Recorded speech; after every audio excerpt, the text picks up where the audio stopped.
මේ ඉන්න මං හිච්චිකායි. ඉපදිච්ච දවසේ කිව්වොත් මං හරි. මට ඉතින් ওই බෙඩ් ෂීට් වල නිදාගෙන පුරුදු නෑනේ. පොළවේ පය ගහලා ඉන්න ඕනේ. අනේ මං ඔළුව උස්සලා බලපු දවසේ කවුද මන් දන්නේ එකෙක් ඇවිල්ලා මාව ඉතින් හොස්තා කරනවා. මං ඉතින් චූටි සෝස මලනේ. අපේ අම්මට 3-4 පාරක් බබාලා හම්බුනේ නැල්ලු. නෑ වැරදුනා දෙපාරක්.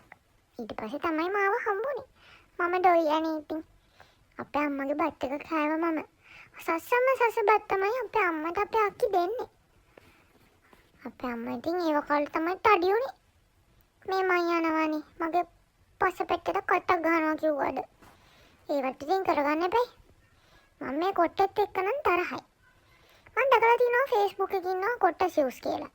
මම තමයි කොට්ට චෙරීසා. මේ තමයි මගේ නපුරු බැල්ම. පේනව නේද? මං හරියම මෙහෙම චූටියට හිටියට මම චූටි ගම්මිරිස් ඇටක්. මං අද මුගේ අත කනවා. මම මේ අයියගේ අත් වලට වැඩි කැමති නෑනේ. මම මේ වයින් මාව හයියෙන් අත ගන්නවනේ. මාව මිරිකනවා. මේ මිනිස්සු හිතාගෙන ඉන්නේ මං පිම්පම් බෝලයක් කියලාද දන්නේ නෑ. පුදුම විදියට අනේ මාව මිරික චූටි පැටියක් කියයි සුදු පැටියක් කියයි.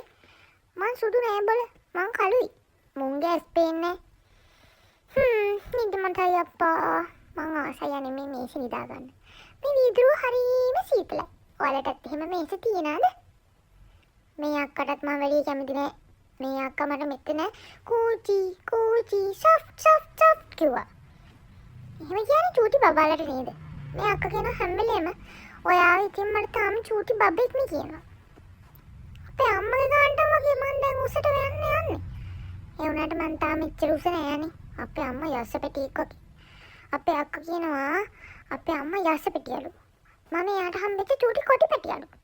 මේ වෙනනේ මං ආසයි මේ කොට්ටේට. මේක අපේ අක්කී කොට්ටේ. මේක තමයි අපේ අක්කා බදාගෙන නිදාගන්නේ. මං මේ කොට්ටේ කැමති නෑ.